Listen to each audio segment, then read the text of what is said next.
Muy bien, continuamos. Continuamos este espacio con un tema bien interesante. ¿Cómo aporta la transición energética a conseguir las metas de cambio climático? Pues para hablar sobre esta relación, invitamos entonces al escenario al doctor Mariano Morazo, Head of Climate Change Policy de Enel. Bienvenido.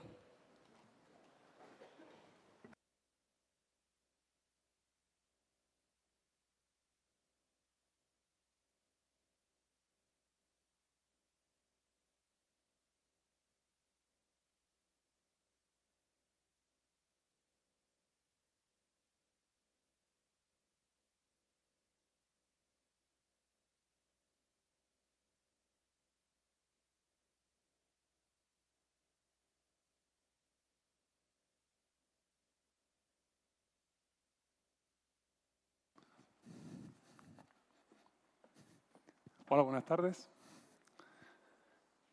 Y bueno, primero de todo, un agradecimiento a Andy, que nos ha invitado, dado este espacio para contar lo que estamos haciendo como Enel en el mundo y en Colombia. Y también por interesantes presentaciones y también por un desayuno que han hecho ayer en Bogotá, muy interesante, en el cual discutimos los mismos temas. Enel, para quien no lo conozca, es una empresa multinacional, es una empresa italiana, es el monopolista italiano históricamente, que cuando en el año 90 se liberalizó el mercado, tuvo que vender activos para liberalizar el mercado y al mismo tiempo comenzó a expandirse en España, en Europa y después finalmente también en otras partes del mundo, Latinoamérica, ahora África y Asia. Es una empresa que se ocupa de generar energía con térmica, renovables, se ocupa de manejar redes de distribución y también de vender energía, comercializarla y finalmente tenemos una nueva empresa que se llama Enel-X que se ocupa de la electrificación de los usos finales, movilidad eléctrica, electrificación de industria, electrificación de ciudades y de hogares. Entonces maneja toda, digamos, la cadena de valor eléctrica de la generación hasta distribución y venta. Tiene como más de 80 gigavatios, mitad térmicos y mitad renovables.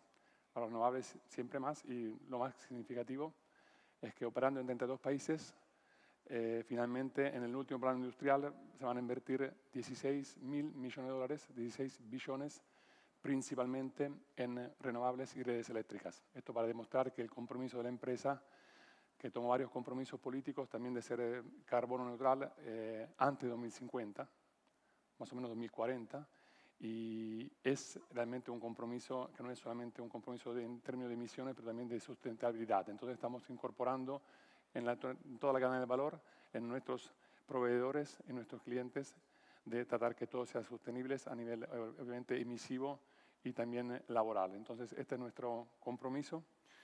Yo personalmente me ocupo en un equipo que se ocupa de políticas, de análisis de las políticas, o sea, lo que está pasando en el mundo en términos de tendencias tecnológicas, de negocios sociales y cómo la política incorpora. Entonces, mi punto de vista es un punto de vista no de la empresa, que obviamente es una empresa que hace negocio y por suerte se mantiene y bien, pero de cuáles tendrían que ser las políticas energéticas o climáticas o sociales con una óptica de país, de public policy, como decimos, o sea, de políticas públicas. Entonces, esta es mi contribución a la charla de hoy, que es muy interesante. Obviamente voy a tratar de subrayar cuáles son los temas interesantes para el mundo empresarial que Andy representa y para todos los presentes.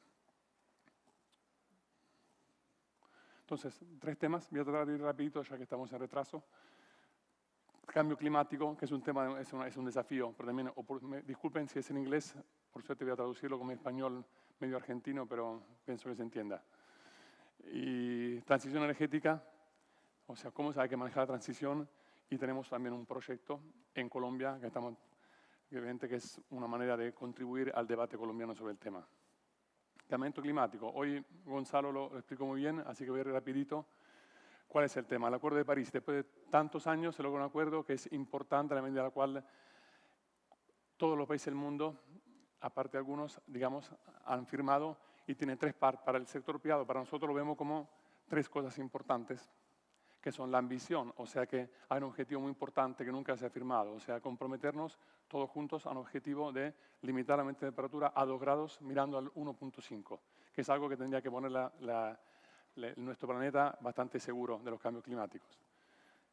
Gobernanza transparente, esto le interesa mucho a nosotros y pienso a todos los empresarios, o sea, que el Acuerdo de París por primera vez, en vez de hacer como el Kyoto Protocol, poner targets, objetivos, y después no tener medidas de implementación, lo que es importante es que se crea un mecanismo por el cual todos los países se comprometen con un camino hacia 2030 y cada 5 años hay que rever este camino. Entonces comenzó en 2015 y en 2020 otra vez todos los países, incluso Colombia, va a presentar otro plan de 2030.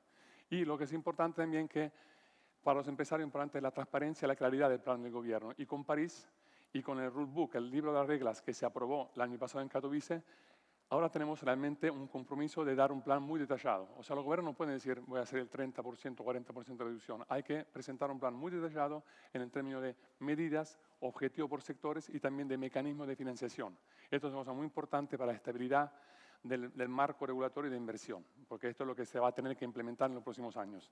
Y últimamente, las medidas económicas, o sea, cuáles son los instrumentos financieros en términos de finanza pública, plata de cooperación, pero también de mecanismos de mercado que ayudan a la inversión hacia la descarbonización. Esto es muy simple, muy intuitivo, pero representa todo el daño o la oportunidad que tenemos con el cambio climático. Estas son las emisiones globales. La línea roja representa el sendero actual con las políticas corrientes. Vamos a ir a 3.3, 3.8 grados. Que si pensamos como seres humanos, 3 grados no son muchos, pero si pensamos todo el calor que está en nuestra atmósfera, 3 grados es una cantidad de calor increíble. Y lo más importante, como digamos estudiosos de clima, es que el calor no se reparte uniformemente. Y lo vemos todos los días con lo que lo leemos en los noticiosos. O sea, se crean momentos o zonas geográficas con mucho calor o mucho frío y eso hace un gran daño a la naturaleza y a los sistemas económicos, o sea, a nuestras vidas. Las líneas amarillas representan lo que nos comprometimos con París. Igual estamos en un sendero que nos lleva a 2.5, 2.7. Y eso es donde tenemos que llegar según la ciencia. O sea, estamos ahora en ese rojo, nos comprometimos a ser amarillo, pero desde el rojo al amarillo es la implementación, lo que tenemos que hacer, y del amarillo al azul a donde tenemos que llegar. Pero aún más, con el nuevo informe 1.5, que es el objetivo verdadero del Acuerdo de París, hay que ir mucho más abajo. Entonces, prácticamente estamos en el rojo y tenemos que llegar a hacer 0 emisiones en 2070, más o menos, de todos los gases, y 2050 la CO2, que es el gas que viene de la energía, que es, digamos, relativamente más simple que otros gases. Este es el informe 1.5, porque en el Acuerdo de París, con ese compromiso global, que es limitar colectivamente el aumento de temperatura a 2 grados y también, digo, haciendo esfuerzos a 1.5. Y en la misma COP de París, la conferencia de París, donde se firmó el acuerdo, también se decidió en un artículo que se estudiara la diferencia entre 2 y 1.5. Y lo que hizo este informe, que salió en octubre, es demostrar que la diferencia, que parecería poquito, medio grado, es muy importante en términos de efectos. Esta solamente es una simplificación, pero esto es lo que pide el informe, o sea, bajar muchísimo las emisiones actuales de 52, más o menos en 2016, subirían a 2030, digamos, con las NDC, serían los compromisos actuales, siguen subiendo las emisiones en el mundo, no son suficientes. Entonces tenemos que bajarlas. Esta es la diferencia, a dónde estamos yendo hoy, a dónde tenemos que llegar. Y eso es a mid-century, en mitad del siglo hay que ir a cero. Esa es una hipersimplificación. Prácticamente lo que dijo el panel IPCC sería el panel intergubernativo. Son científicos de todo el mundo que se reúnen y sintetizan todos los findings, los descubrimientos científicos de todo el mundo en unos informes. Y este informe especial, se llama Informe Especial para el 1.5, demuestra que la diferencia es enorme en términos de impactos económicos sobre los ecosistemas y las actividades económicas. Entonces, esta es una simplificación. La diferencia entre ir a 1.5 o 2 grados es que, por ejemplo, ondas de calor extremo pasan de 14% a 37%. Estos no son números. Son daños económicos, problemas de personas, carestías, y problemas de agrícolas y todo lo que estamos ya viendo en el mundo hoy en día. Y ahí vemos, digamos, la parte antártica que se va a perder con la diferencia de grado. Entonces, la diferencia que en 1.5 se va a dar, son 100 años, con 2 grados, cada 10 años empeora por 10 veces. Entonces vemos con la diferencia, digamos, de un factor 10 por solo medio grado. Entonces no son factores lineares. El punto es que nos damos cuenta que lo que estamos haciendo hace un daño como exponencial a nuestro sistema económico. Y ese es el aumento de los mares. Simplificando, lo que mostraba antes, aquí a 2 grados, con 1.5, esto andamos yendo hoy con un escenario, digamos, de reducción, que es una consultoría. Esto son la línea de los 2 grados, que ya es muy difícil. Estamos subiendo, hay que bajar, y esto es el esfuerzo incremental a 1.5. Y acá son algunos análisis que demuestran que esta es la demanda eléctrica, es un detalle, para 1.5 grados lo que va a crecer mucho, entre otras cosas, es la demanda eléctrica, que parece contraintuitivo, pero con electricidad siempre más renovables, menores emisiones, más electricidad para emitir menos. Y esto es la cosa más importante para mí, reconectándome a lo que hicieron otros ponentes antes, Gonzalo y otros, es que el clima es obviamente un imperativo ético. Nos damos cuenta que lo estamos viendo día por día y la ciencia, no solo Greta lo dice muy bien, pero lo sabemos y es muy importante que siempre más gente a través de ella sea consciente. Los jóvenes, las personas que con un voto pueden cambiar la política, que esto está cambiando nuestra vida y la va a cambiar siempre más. Lo importante es pero el clima es un desafío, pero también es una oportunidad. Porque descarbonizar, o sea, emitir menos, hacer energía más limpia, más eficiente, no es una cosa que arruine la economía. Puede tener algún impacto económico, evidentemente, en el corto plazo. Pero hay muchos temas, como la calidad del aire, muy simple. Todos vivimos en ciudades, Bogotá, pero lo mismo es Pekín, Roma o Bruselas. Usar combustibles fósiles y los caños de escape de los autos echan veneno para nosotros. Entonces, descarbonizar no es solo un tema para salvar el clima, pero también para respirar aire más limpio. Muy simple. Y eso tiene un impacto sobre la salud. Y es un impacto en nuestras vidas y económico. Si queremos también mirar solo la economía, tiene un impacto en términos de costos, de hospitales, de salud, de horas trabajadas. Más allá de pensar que son vidas humanas nuestras y de nuestros hijos. Geopolítica. ¿Cuántas guerras conocimos por el tema de la energía? Porque hay recursos mal distribuidos. Con energía distribuida, con el sol o el viento, hay energía en todo el mundo. Y no va a haber más guerras o tensiones políticas por el tema energético. Así como, para mí, ese tema más importante es que hay una oportunidad muy importante industrial. O sea, realmente hay que ver cómo transformar lo que parece un riesgo como una oportunidad de nuevo negocio y de nuevo bienestar para la industria y los ciudadanos. Esto para ver el nivel económico, algunos números significativos. Esto como la economía se está manejando hoy.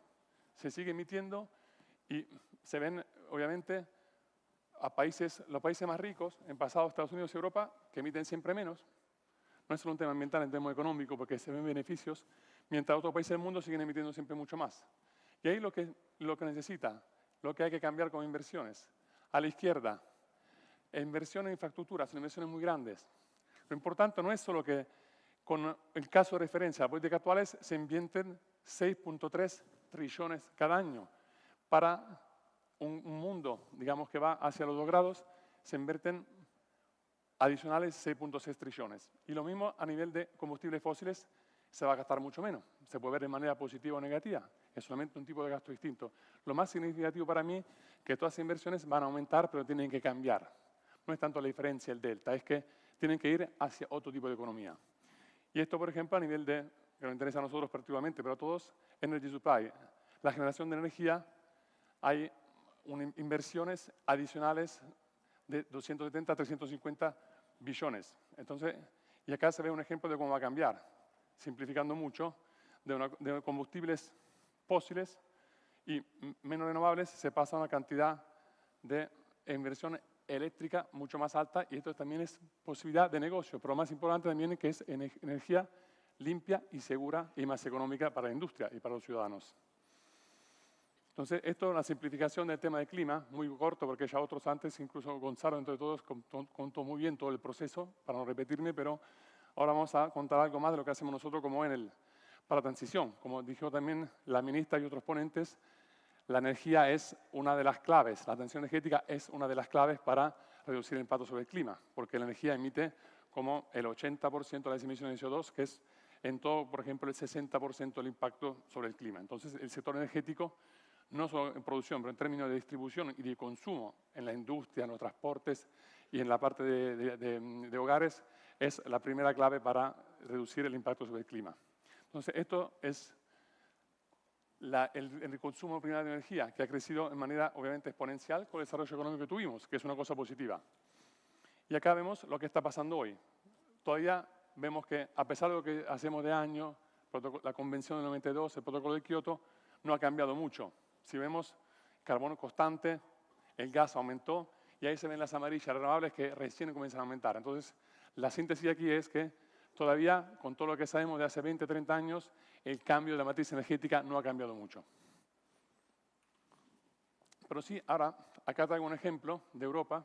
Siempre repito lo mismo, le contaba almorzando a Gonzalo, no para ser europocéntrico, ya que soy argentino, pero es un ejemplo importante de Europa que está pensando esto como una manera de reaccionar a una situación económica no muy positiva. Europa son años que no crece mucho. Entonces, este imperativo ético de contribuir o ayudar a no cambiar el clima tiene también una visión económica. De hecho, este año tuvimos elecciones europeas, ha ganado una coalición que también tiene los verdes adentro y se ha pensado, y también ganaron por eso, porque hubo países importantes como Alemania, Francia, Italia, que están apuntando a nueva economía y a hacer inversiones verdes, y es un tema económico. El Banco Central Europeo va a prestar mucho dinero, siempre más, a un tasa de interés muy bajo para invertirlo en inversiones verdes. Entonces, es un tema de cómo empujar una economía que está estancada con nuevas tecnologías, nuevos sistemas de negocio, que obviamente respondan al imperativo climático, que es primario, pero también hay otras oportunidades.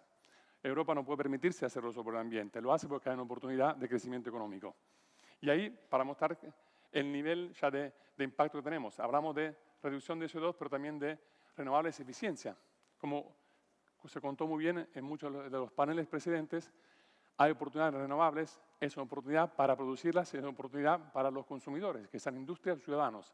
Es energía limpia, pero también segura y económica. Obviamente, hay pasos que dar para que sea más estable y más económica todavía y que penetre más, pero es un negocio. En Europa están haciendo objetivos muy importantes en términos de porcentajes. Y ya ahora se está pensando de aumentar nuestra contribución 2030 de 50 a 55, más que lo que pide la ciencia, si quieren, pero con oportunidad de desarrollar siempre más como traino las renovables, la eficiencia, la movilidad eléctrica. Entonces, esta política está moviendo estos targets para ser líderes para la lucha contra el clima, pero para ser líderes a nivel económico. Y hay una idea de ser entre los primeros para exportar tecnología. Esta es la idea en el fondo. El clima, pero la economía también. Y esto es lo que hacemos como Enel. Como pensamos que sea muy importante también como grupo, y esa es la parte del trabajo de mi equipo, pero todo el equipo que tenemos en cada país, acá tengo mis colegas colombianos, y en cada país tenemos un equipo que se ocupa de esto, obviamente de todo el relacionamiento institucional y regulatorio, pero también de las políticas para el clima, y implementamos proyectos que tienen un objetivo muy simple, de acompañar, siempre con la perspectiva de política pública, trabajando con el gobierno, pero con otros stakeholders, como también industriales, la transición, siempre con una mentalidad ambiental y al mismo tiempo económica. Soportar también que haya, con esta visión, un marco regulatorio estable, de modo que todos los stakeholders, los ciudadanos, los empresarios, las empresas que producen energía, los que consumen, sea claro cuál es el dibujo y la trayectoria del gobierno, para tener planos claros de inversión. Y, al mismo tiempo, entender cómo, hoy se contaba antes del panel muy interesante sobre el protocolo de Montreal, hay plata que viene a nivel internacional, pero no solo pública, también hay inversores privados muy importantes que siempre más ven esto como una oportunidad, o un deber, o un imperativo. También porque ven menos riesgos. Entonces tenemos la transición, la aceleración de los planes claros y también la parte económica y financiera. ¿Y cómo lo hacemos nosotros? Estamos haciendo ya como en 10 países, hacemos escenarios, porque todos los países están haciendo escenarios ahora, tienen que cumplir con una nueva meta, la NDC al 2030, pero también tienen que hacer planos a largo plazo. Como el objetivo climático es a largo plazo, a 2050 más allá, para el año próximo todo el gobierno van a presentar planos al 2050. Entonces van a tener que hacer un plano a largo plazo que sea compatible con esta baja de emisiones y hacer una revisión del plan 2030, obviamente con más ambición. Y lo hacemos trabajando con stakeholders, haciendo escenarios y tratando de dar algunas recomendaciones para contribuir al debate público de manera que no solo de él, sino de otros stakeholders salga algún tipo de insumo al gobierno para que también puedan tomar decisiones informadas. Y esta es la super simplificación de los proyectos. ¿Qué hacemos prácticamente? Con el objetivo a largo plazo y las inversiones también son a largo plazo, el primer paso es ¿dónde queremos llegar a 2050? Entonces se hace un escenario no de la parte energética que interesa a nosotros o eléctrica, de toda la economía. O sea, lo que tiene que hacer el gobierno con la NDC, o sea, un plano de todas las emisiones, cómo se llega a 2050. ¿Cuál es el futuro que queremos en Colombia, por ejemplo, o en Italia o en Argentina? ¿A dónde queremos llegar? Entonces se parte de la ambición. En vez de pensar a pasos incrementales, que es lo que siempre hicimos, se piensa el objetivo, lo que tenemos con el Acuerdo de París. Tenemos que llegar a emitir mucho menos. De ese 2050, ahí se vuelve atrás y dice, bueno, para llegar a ese objetivo 2050, paso 2, ¿qué hacemos a 2030? Que es el objetivo de París, no es un año casual. Entonces ahí, con esta forma, se va a rever el objetivo 2030.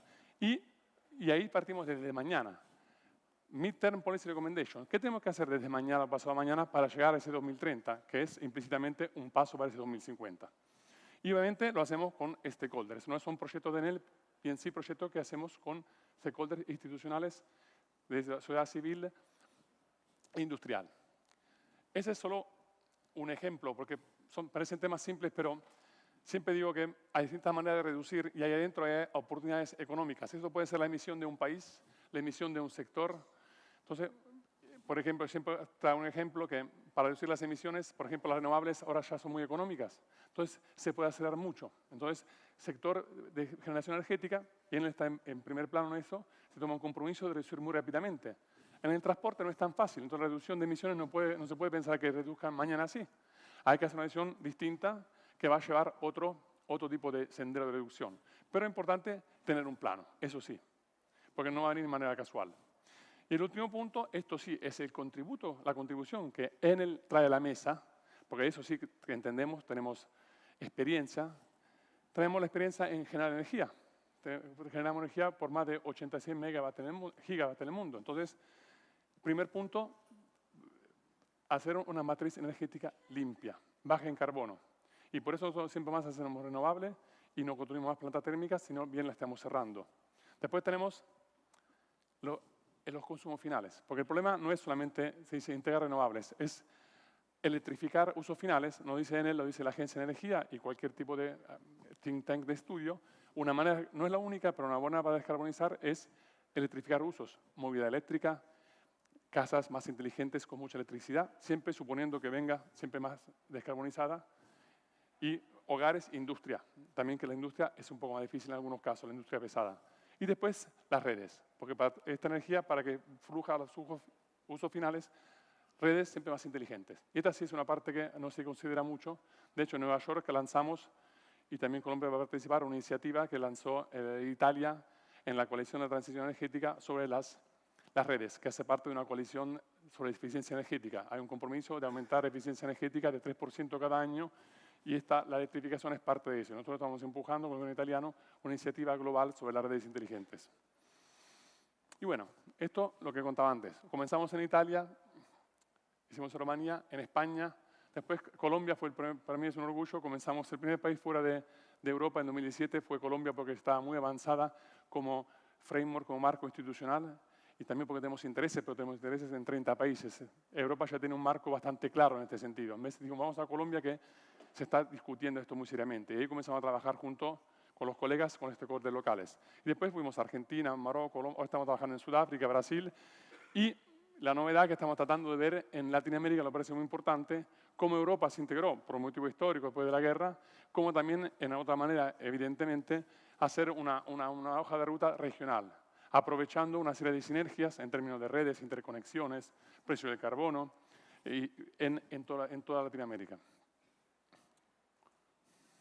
Esto es un ejemplo concreto, lo que hicimos en Italia. En Italia hicimos errores como Enel, y lo pagamos, porque en el año 2000 era un momento muy bueno, se hablaba de la Golden Age of Gas, la edad dorada del gas. Invertimos y construimos teníamos como más de 10 centrales a gas nuevas. Después la transición llegó, no fue política. Las renovables comenzaron a entrar, siempre más económicas.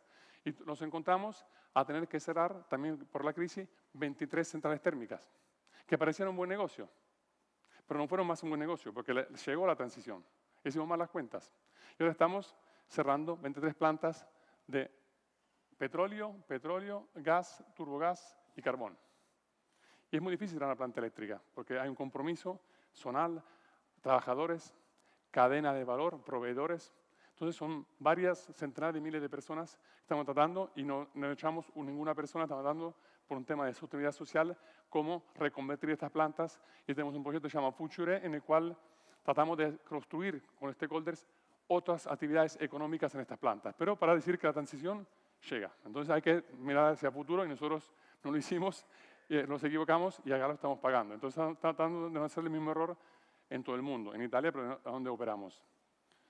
Y esta es la que contaba de la regional, ¿no? Es que parte de una visión de la nacional para ver cómo se puede integrar algunos temas a la línea regional, pero también pensamos que trabajando con stakeholders regionales y con una visión que ya tenemos sobre algunos temas de interconexión del precio del carbono, también se puede reforzar una transición nacional si hay obviamente una sinergia regional. Y esto es lo que me interesaba contar un poco, compartir con ustedes lo que estamos aprendiendo, porque trabajando con el mismo tipo de proyecto en 10 países ya, alguna experiencia que tenemos a nivel industrial, de operar plantas, de construir renovables, de hacer redes siempre más inteligentes, siempre con un motor correcto, legítimo de negocio, de hacer bien nuestro trabajo y de ganar más dinero para nuestro inversor, nuestro cliente, nuestros trabajadores. Pero hay algunos temas que han salido con estos proyectos también de transición y siempre en cada país hay cosas distintas que se pueden aplicar o repetir, errores no repetir o cosas que se pueden valorizar. Entonces, el primer punto muy simple, muy obvio, es que hay que traer una ventaja de estos costos renovables que bajan. La ventaja es para todos. Producir renovables es más seguro, todos los países van a ser siempre más renovables, es un tema económico para nosotros, vamos a invertir como 8 billones de dólares en renovables en los próximos 3 años y al mismo tiempo es un beneficio. Estamos haciendo, la semana pasada estuve en una reunión en Roma que hizo el gremio de los mineros con el gremio de los eléctricos, que somos nosotros, juntos. Los mineros nos han invitado para entender cómo podemos integrar nuestra producción energética, eléctrica, con el negocio de ellos. Obviamente no es una cosa que se hace mañana, pero ya está la intención de hacerlo. Entonces, ¿y qué les interesa a ellos? ¿Cómo producir energía renovable o comprarla de manera estable, limpia y económica? Económica porque es evidentemente un tema de negocio. Limpia porque también ellos tienen presión de los stakeholders. Siempre más. Segundo, en la otra cara de la medalla es que obviamente tenemos que entender cómo cerrar las plantas fósiles. Cerrar puede ser phase out. Puede ser en 1 año, 3 años, 5 años, 10 años, 20 años. Depende de las circunstancias, evidentemente. Cada país es distinto. Pero es evidente que hay que pensar no de hacer más, pero de hacer menos con los combustibles fósiles. Obviamente hay exigencias. En algunos países se sigue extrayendo gas, utilizando gas. En algunas situaciones es posible que se use gas. Pero hay que pensarlo siempre como una transición. Es evidente. La ciencia iba a ser siempre, desafortunadamente, más evidente por lo que pasa. Entonces, la otra parte es, estuvimos en Chile, lo contaba, pienso Gonzalo mismo, nosotros participamos como en esta mesa de descarbonización. Y con un compromiso voluntario, obviamente, el gobierno correctamente, legítimamente, empujó a la empresa privada, no a cerrar las plantas de un día al otro, pero a hacer un plano inteligente para cerrar las plantas de carbón. Y cerramos, y todas las empresas privadas, incluso Enel, pero también los otros, los comprometimos y hay un plan por lo cual muy rápidamente la mayoría de la planta de carbón de Chile se van a cerrar. Evidentemente la otra parte es que el gobierno chileno también se comprometió en algunas políticas siempre más evidentemente a favor de la penetración de renovables y movilidad eléctrica, otras cosas que obviamente son otro negocio que nace mientras se cierra uno. Entonces, este es el tema de transición, cómo se van cerrando cosas y abriendo otras oportunidades. Y bueno, electrificación. Esta es una cosa importante porque electrificar siempre con el precio que es evidente, el punto A, renovables que bajan el precio, hay que ayudarlas a fluir a uso final. Entonces es muy importante trabajar para que la electricidad se use siempre más. Y nosotros tenemos esta empresa que es NLX, pero no somos los únicos. Hay muchas otras empresas que están trabajando para hacer movilidad eléctrica, micromovilidad eléctrica. Siempre más se usan celulares, monopatines eléctricos. O sea, es evidentemente energía limpia, eficiente y descarbonizada. Y entonces es una parte muy importante de este camino. Y después, lo que sí, esto es la parte pensamos que menos se habla, lo dije antes, lo repito, es la parte de las redes, porque realmente las renovables están llegando y el mercado las hace más económicas, se están penetrando, se necesitan medidas. En todo el mundo se necesita acelerar esta penetración, pero las redes es muy importante, redes que funcionen bien, que ayuden en el demand response, que integren baterías, van a permitir integrar siempre más renovables. Entonces hay que trabajar mucho sobre las redes. Y el último, pero no es el menos importante, que es el más importante, el tema laboral. O sea, esta transición acelerada, no solo vimos en Italia, pero va a estar en todo el mundo, está cambiando evidentemente las exigencias de los skills, de los trabajos. Entonces, es un tema que estamos manejando a nivel global y nacional. Y no voy a entrar en los detalles, estas son cuentas que tenemos, participan varios grupos de trabajo internacionales, renovables, cómo bajan los costos. Es evidente, este gráfico se ve como viento, offshore, onshore y PV, solar fotovoltaico, ya está a un nivel mucho más bajo. Ahora, construir una planta de cero solar o eólica cuesta menos que seguir manejando una planta fósil, hoy en día. Estas son cuentas que no hice yo, que hace todo el mundo. Las cuentas que hacemos son como 30 dólares megawatt-hora, una planta renovable, 45 con carbón, 60 con gas. Costos, cuesta menos. Y esto es lo que va del trabajo. Hicimos un estudio muy importante que presentamos en un foro importante europeo y hicimos este estudio por lo cual en Europa, viendo lo que se gana con la descarbonización, electrificación y lo que se pierde con el fósil, esto nos cuenta para Europa. Tenemos más producción por varios billones de euros. Esto es 2030. 145 millones de euros más. Y esto es por países. Y este es el trabajo. Se pierden trabajos y se aumentan trabajos. Y el saldo neto son como más de 1 millón de trabajos. Esto no quiere decir que sean los mismos. Desgraciadamente, hay gente que va a perder el trabajo y otros que van a encontrar un trabajo. Entonces el tema es, evidentemente, la competitividad de la industria y los efectos distributivos, que simplemente quiere decir cómo estamos seguros que las personas que hacen un trabajo puedan hacer otro y no pierdan trabajo y no se queden en la calle, que es un problema para la economía y también para una empresa. Entonces ahí estamos trabajando sobre esto, que es un tema muy importante porque ya lo experimentamos en Italia. Y esto para mostrar algo en vez de la parte positiva. Estas son cuentas de la Agencia Internacional de Renovables, no son cuentas de Enel. Y esto es lo que pasó. Esta es ya historia, no es una proyección. Entonces, acá se ven las inversiones en renovables, 300 billones, y ahí se ve trabajos. Como 3 millones de trabajos adicionales en 6 años. Entonces, es una economía que tiene contenido, tiene inversión, tiene beneficios ambientales y laborales. Bueno, y antes alguien nombró el precio del carbono. Entonces, pasando a la transición, un instrumento muy importante, que evidentemente es el instrumento, si queremos, fundamental para reducir el impacto sobre el clima y también para asegurar que las inversiones sean de manera coordinada hacia la descarbonización, es ponerle un precio a las emisiones. En teoría viene la teoría económica, o sea, se emite a quemarle un precio a la emisión para reducirla como para compensar el efecto ambiental. Entonces, esto es lo que está pasando en el mundo. Este es un informe del Banco Mundial. Esta foto nosotros agarramos el informe de los últimos 20 años y pusimos uno al lado del otro para ver qué está pasando en el mundo. Estas manchitas son cómo en el mundo se están implementando sistemas de carbono, precio del carbono. Y acá se ve Latinoamérica, que después de Europa es el continente que más está apuntando a este instrumento.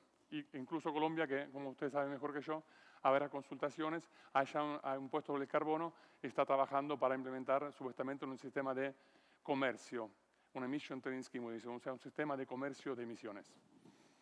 La ventaja cuál es, evidentemente, que con un comercio de emisiones permite la flexibilidad a las empresas. Nosotros lo experimentamos en Europa, yo estaba en el gobierno italiano cuando se hizo en Europa, es complicado implementarlo al comienzo, pero es muy flexible. En vez de decirle a cada empresa, emites 100, tienes que emitir 80, que en algunos casos puede ser conveniente, con eficiencia. En un caso puede ser muy costoso, si uno produce cemento, por ejemplo, que tiene emisiones de proceso. Se permite a las empresas de cambiar. Entonces uno puede reduce más y le vende un cupo a otro que puede emitir más. Y esto lo demuestra la teoría económica, pero también se entiende con buen sentido, disminuye los costos de un mismo objetivo ambiental. Entonces en Europa se hizo una gran reducción, permitiendo a las empresas de cambiar, invertir directamente, y alguien emitió más y vendió cupos y se pagó la inversión así. Esto es lo que vemos en el mundo. Está pasando en varias regiones del mundo porque el tema del carbono es un tema global, pero también tiene impacto sobre la competitividad. Entonces siempre se implementa en manera regional o subregional. Y esto es lo que está pasando, y acá nosotros con nuestro equipo estamos analizando lo que pasa y cuáles son los países como se están poniendo juntos. China, Japón, Corea están adelante, Europa voluntariamente, Liechtenstein, Suiza, Noruega, Islanda se unieron a Europa por un tema de tener el mismo level playing field para las inversiones. Se sumaron a nuestro sistema para demostrar que no es solo un tema de costos, es un tema de competitividad. Y esto es en futuro, esto es del World Business Council, que piensa que en futuro va a haber en 2040 que sea un precio único global. Pero bueno, falta un poco. Y esto es lo que dicen, no los, con todo respeto, no WWF o Greenpeace, que yo aprecio mucho por la actividad que hacen, pero esta es una previsión que hace la OECD, la Organización de Desarrollo Económico, Agencia de Energía, y esta es una Carbon Price Leadership Coalition del Banco Mundial. Esto es lo que ellos prevén, que tiene que ser más o menos un precio razonable del carbono en países desarrollados, o digamos, o menos desarrollados, pero para la lucha contra el clima. Y ven los precios. Vamos de 30, acá en los países desarrollados estamos sobre 25, 30 y van hasta 80, 90. Y esto no son un cálculo del precio o del valor económico que es, digamos, el daño sobre el ambiente. Eso son otras cuentas. Otras cuentas científicas dicen que cada tonelada hace un daño como 200, 300 dólares por tonelada. Estas son cuentas que te dicen, pongamos un precio del carbono razonable que junto a otras políticas renovables, eficiencia, lo que estamos haciendo, van a ayudar a hacer ese sendero. Igual son valores muy importantes.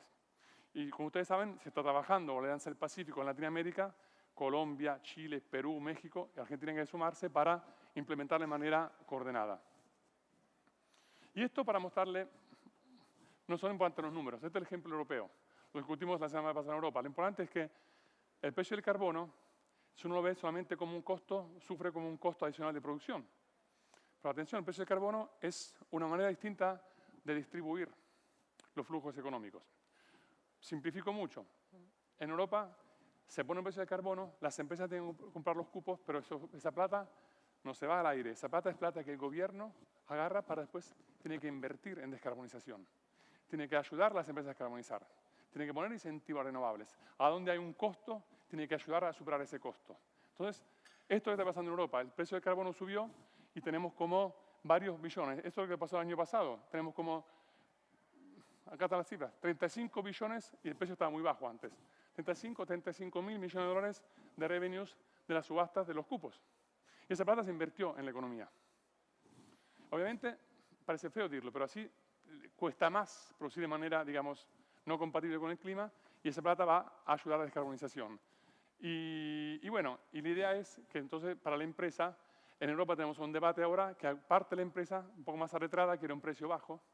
Y misma parte de industria, discutíamos justo en Bruselas el otro día, dice no, yo necesito un precio más alto, queremos un precio más alto, así quien no es competitivo, quien emite mucho va a pagar más. Y esa plata va a ayudar a quien quiere invertir, porque van a ser siempre más fondos. Entonces ahora parte de la industria está dividida a mitad, esta es parte de la transición, quiere un precio 30, 40, 50. Y bueno, lo último, pero quizá lo más importante, este, digamos, bueno, es un cuadro sobre Colombia, pero ya varios nos lo han contado, la situación colombiana. Quería contar lo que estamos haciendo acá en Colombia, de esos proyectos de transición con la Universidad de los Andes. Como cuando vinimos acá y comenzamos a trabajar con nuestros colegas, la Universidad de los Andes es la que se ocupó de estudiar la NDC colombiana en el 2015. O sea, el compromiso actual lo hizo esta universidad, que es muy creíble. Entonces pensamos, vamos a hacer un proyecto con ellos, para que no parezca que es un proyecto que Enel quiere mostrar lo que le convenga a Enel. Vamos a hacer una universidad y vamos a tratar de desarrollar escenarios nuevos, ambiciosos, en manera obviamente voluntaria, que no se van a sustituir a lo que hace el gobierno, con todas las reglas de la consultación, la institucionalidad, con todos los stakeholders. Eso lo hace el gobierno y lo hace muy bien. Nosotros no somos un gobierno. Pero sí hacen proyectos más rápidos, con una coalición de voluntarios, con las instituciones que aprecian mucho y nos ayudan, y con stakeholders. Y lo hicimos en todos los países, y acá estamos en una fase 2. Y para adelante, ¿qué hacemos?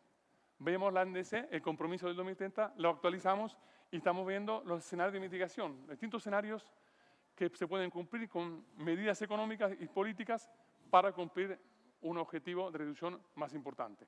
Pero siempre mirando también cómo se hace a nivel económico. O sea, no puede ser solo un tema ambiental, es un tema también económico. Y esto muestra lo que tiene que hacer, digamos, Colombia, simplificando. Este es el compromiso actual. El rojo sería la NDC del 2015. Como decía antes, Colombia, como todos los países del mundo, el año próximo tiene que presentar un plan 2050. Y con el plan 2050, que tiene que ser obviamente un plan que reduce las emisiones, también actualizar el compromiso 2030. Y esto es la NDC, digamos, continuada. La NDC era un compromiso hasta aquí, y proyectando más o menos, actualizando las informaciones, esto es lo que pasaría en 2050. Más del doble de las emisiones. En vez, si queremos llegar a un escenario de 2 grados, Colombia tiene que reducir menos 30% respecto al 2015, al 2050, y esto es 1.5, 90%. ¿Okay? Estos son gases, es solo CO2, no solo los gases. Entonces, ese es el compromiso que tenemos que actuar. Y si vemos a dónde estamos, entonces tenemos que bajar 70%, 90%. Hoy, ¿dónde estamos? Si nosotros agarramos la referencia, esa es la referencia a las políticas actuales. Emisiones crecen mucho, ahí se ve. Referencia al 2050, 1.66, aumenta más del 50%. NDC continuado, 1.31. Entonces, estamos siguiendo aumentando las emisiones, pero nosotros tenemos que bajarlas. Menos 30, menos 90. En vez de si seguimos con este compromiso, vamos a aumentar. Pero vamos a proyectar algunas cosas que estaban en el NDC pasada, el NDC soportada, y nos lleva siempre a aumento de emisiones. Entonces estamos tratando, acá está un investigador, un amigo, Ricardo, y con todo el equipo, también la profesora Ángela Cadena, a estudiar nuevas medidas, ¿verdad? Hablando con la industria, con los ministerios, y hoy estamos desarrollando, pero estamos máximo, vamos a llegar a 0,75 al 2050.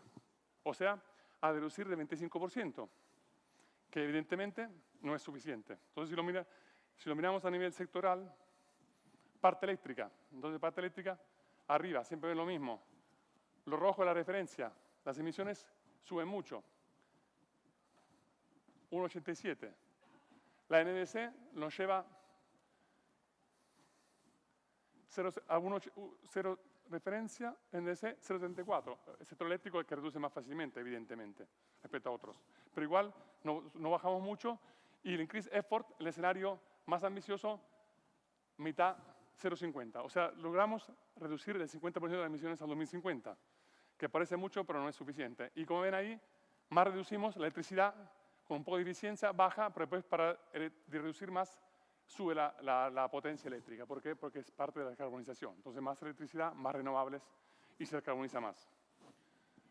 Transporte.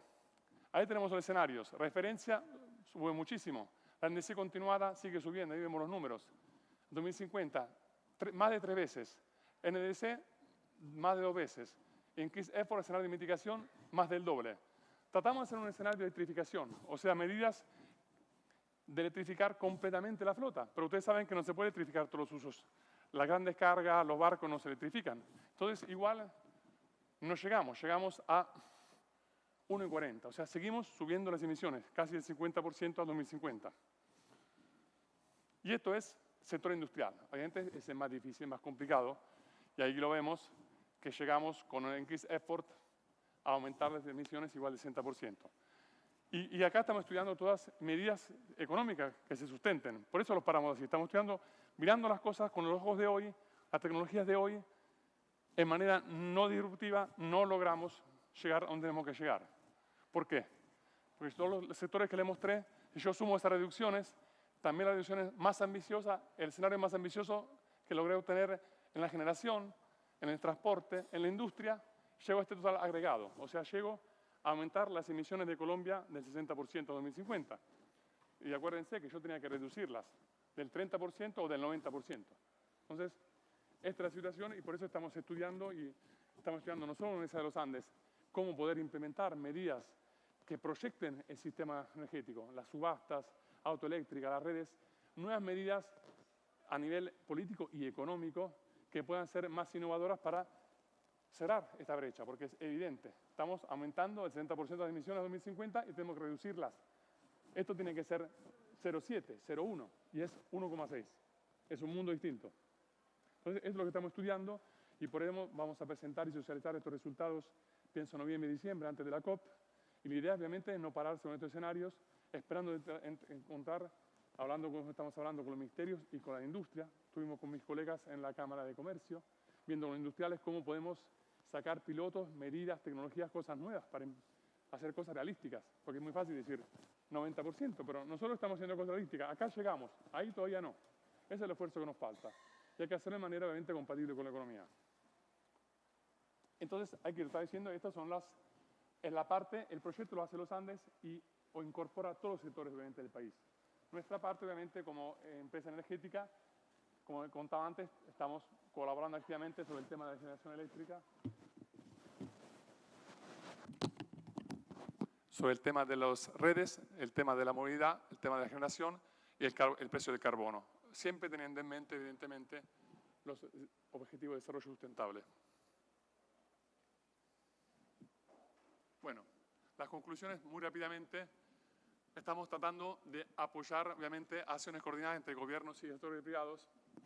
¿Se siente así? Entonces, acciones coordinadas entre gobiernos y sectores privados para nosotros es fundamental. No solo porque somos privados, yo como experto de políticas pienso que la única manera, porque estuve en un gobierno y no tenemos mejor. Gracias. Muchas veces los gobiernos tienen el compromiso de hacer las políticas, ven todos los stakeholders, pero le faltan informaciones. Entonces es muy importante que el sector privado colabore activamente con una visión de política, pero trayendo informaciones de negocio, tecnologías que el gobierno puede incorporar. Primer tema. Segundo tema, evidentemente también tenemos que colaborar con los gobiernos para que los hagan unos marcos regulatorios políticos claros y estables, que no quiere decir para el futuro, pero incorporar un objetivo claro y seguir actualizando con nuevos modelos de negocio y nuevas tecnologías que están viniendo a la luz. Tercero, evidentemente, esta es nuestra parte, renovables, redes eléctricas, electrificación de demanda.